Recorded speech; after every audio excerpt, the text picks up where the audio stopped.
Just because I was born in America, does that mean I'm more privileged than everybody else in the world?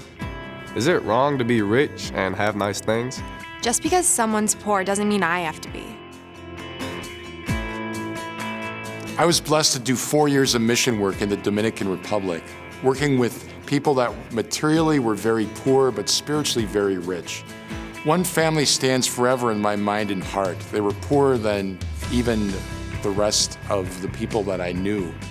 They lived up in the hills in a one-room house, and they had one daughter, one pot, one table, one bed, one chicken.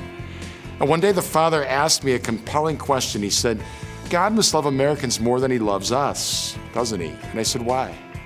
And he said, "Because you're rich and we're poor. So God has blessed you. God loves you more than he loves us." I explained as best I could that God loves all of us equally. And the inequalities, the injustices in the world are not God's will, but rather the effect of sin and selfishness and individual decisions and societal structures that keep people from living a life of dignity and of justice. All of that really speaks to the 7th and 10th commandments. Thou shalt not steal, thou shalt not covet thy neighbor's goods.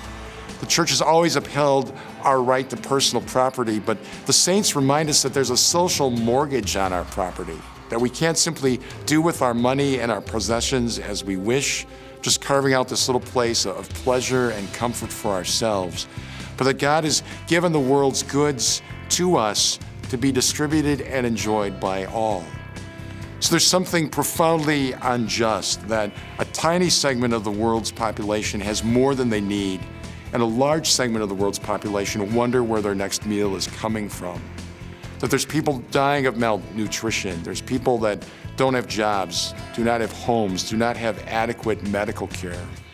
For that reason, the church upholds the common good as one of the goals for us to embrace.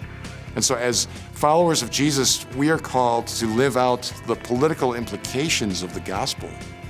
That the church has principled positions on things like immigration, minimum wage, right to life, prison reform.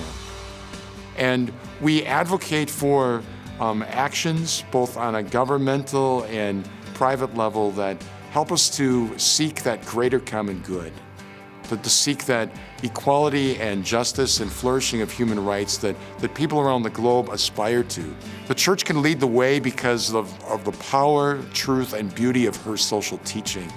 All of that comes from our conviction that in Jesus Christ, God has revealed to us his love for us and our dignity within him.